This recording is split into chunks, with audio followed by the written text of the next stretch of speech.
Hey guys, how's it going?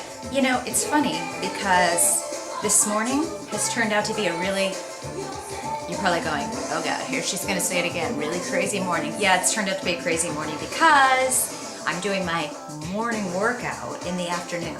But I'm doing it, even though I'm telling you, my mind started to go, wait a second, by the way, do you know I got my bangs trimmed? See how much better I feel?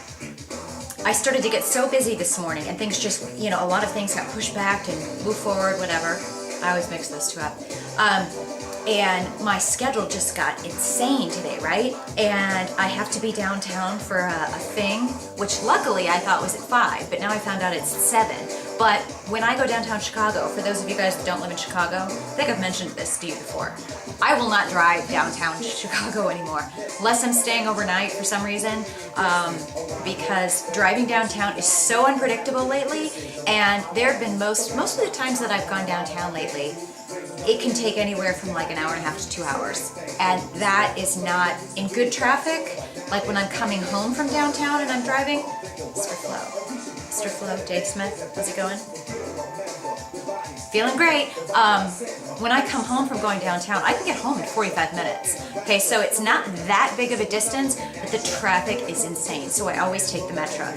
But when you take the Metro, you know, I've got to drive from here to the Metro station. That's like half an hour. You've got to get there, you've got to park, you've got to pay your parking, you've got to sit and wait for the train. So I mean, you just add an hour onto each end. So going downtown sometimes can be a hassle. But I have to be downtown tonight. Tomorrow I'm speaking to a group of journalists and media people from the Ukraine. I don't speak Ukrainian, if that's the language that they speak. Luckily, there will be a translator there. But I'm speaking tomorrow. I'm actually excited about it. It's going to be really interesting because I've never done anything like that where there's a language barrier, so pray for me.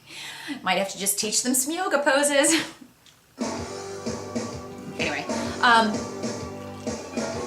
and then tomorrow night, is sad. I'm going to the memorial service for a friend of mine. I found out a good friend and colleague of mine passed away last week. I found out about that on Friday, so that was very abrupt and very sudden. We're going to her memorial service tomorrow night, so crazy couple of days. But back to what I started 2 minutes and 30 seconds ago. Today just got out of hand. I just got back from Detroit last night around 9 o'clock. Slept in a little bit so I could get some sleep. Love this song. And I was sitting there calculating, when do I have to leave, when do I have to get ready? And I'm like, I don't have time to work out. Maybe what I'll do today is I'm eating really good, I'm eating less, I'm following my program, and I'll just not work out today because I don't have time. And I'm like, wait a second, okay? Maybe I can't fit in that 2-hour workout or hour-and-a-half workout that I wanted to do, right? I wanted to get an 800-calorie burn-in today because I didn't work out yesterday. But I'm not going to stop and say I'm not doing anything because I'm crunched for time. Because guess what? I figured out how much time I have, and I can squeeze in a solid hour and 10-minute workout. Whatever I can do in that hour and 10 minutes, I'm going to do.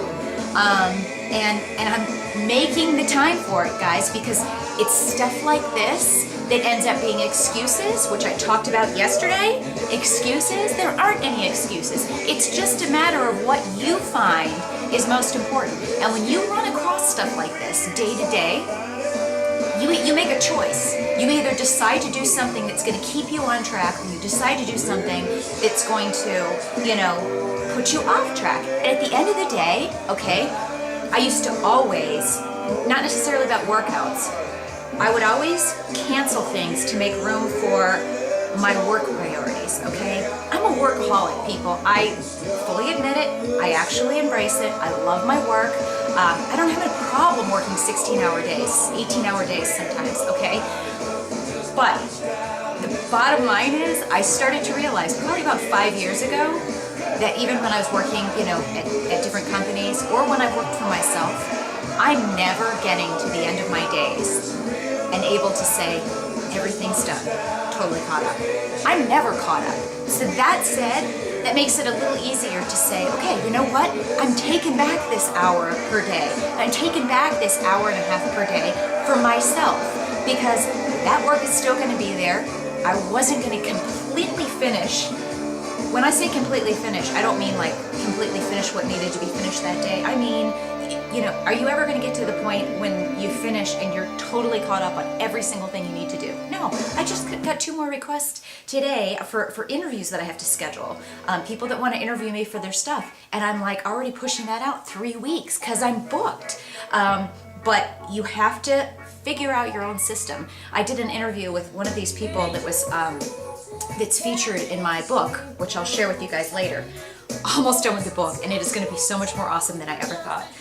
But we were talking about time management, and she's like, for her, it was the 7 Habits of Highly Effective People. She's like, I've coded, everybody that I interact with, and everybody that I have to get back to, or everything that I have to have on my to-do list. I code it. For her it's A, B, and C. For me it's 1, 2, and 3. What's most urgent that has to be paid attention to? What's kind of more long-term? What's casual and friends and social and it's totally, you need to put on the back burner. Those are the way, and I've read this about several, really what I would consider to be highly successful people. You've got to prioritize, because I think for most of us, we're never going to finish everything that we want to finish in one day. So prioritize, and then also prioritize the fact that, I want to do 5 workouts a week. I want to do 4 workouts a week. And you make a commitment to yourself that, unless something is completely, utterly out of control, you're going to squeeze it in that day. I'm squeezing it in today, and guess what? I also had to squeeze this in, my blogs, because guess what? I'm a blogger. And blogging and everything that I've done in social media is part of my work now. It's part of what I do. It has opened so many doors for me, and I can't I've seen people that they blog, they get opportunities, and then they stop. They stop reading other people's blogs. They stop commenting on other people's blogs. They start taking their relationships for granted. They stop producing content on their blogs. I'm committed, okay? If my mom's watching this right now, she's like, I know you should be committed. Huh. She's got that kind of sense of humor. I'm committed to this blog for myself. I'm also committed to it for the people that, in some crazy way, I provide you guys with motivation, okay? So I'm committed to sharing that journey with you. I'm committed to sharing my successes, what I can do to help. A lot of you write to me and say that I'm your encouragement, I'm your motivation. So I'm not gonna just give up and stop because I'm busy. It's just what you have to do to prioritize. Now my hair looks really funny. So, growing the hair long. That said, I had to look at my schedule, I had to look at how many hours I had left in this afternoon, when I have to leave to get downtown for this meeting, and I said, okay, you know what? I've got time for this much of a workout, and I've got time for my vlog. I can shoot my vlog in, and you guys, if you could see me running around my house, when I finish with this, I'm gonna haul my ass into my office, throw that into the computer, hook it all up, upload it. I'll be in here working out. In between while I'm working out, I'll be uploading it. Then I'm gonna be getting dressed, heading downtown. I'll be working on the train all the way downtown. That's what you do. You shuffle, you make use of what you can. But there's no excuse. I don't want to hear about, and I'm gonna take each of those excuses that I put in the post below, and I'm gonna do a separate vlog on them, because you know what? I'll do a separate blog and a vlog on them, because I just don't want to hear it. I hear excuses like that all the time. If you want to make the choice to get yourself fit, you can do it. And guess what, guys? My mom, who has been complaining, and she lost weight years back and then gained it back, and she's been complaining about her weight and frustrated and whatever, and I kept telling her, I'm like, Mom, I have had such an amazing epiphany, such an amazing change of attitude, and you guys all know it's changed my life, this Eat Stop Eat program, and the way that I eat now. I mean, my whole relationship with food has changed for the better, and it's getting better every single day. I mean, this is something I'm going to do for the rest of my life. I'm losing weight. I mean, everything is phenomenal. And I kept telling my mom, I'm like, just try it. And every day, this has been for a week and a half or 2 weeks. I'm like, did you fast yet? Did you try one? She tried one fast last week. One fast, and it wasn't even a full day. She went from she had her breakfast and waited until 9 o'clock that night. Correction. I think she did 2 fasts last week. I saw her after that when we were at the graduation. I could not believe how much weight she lost. Seriously. And she says she feels lighter, she feels great. Just gotta tell you guys, there's no excuses. Doesn't matter your age, your sex, what you do for a living, where you live, I don't care. Don't make excuses. Get out there and start changing your body, change your life.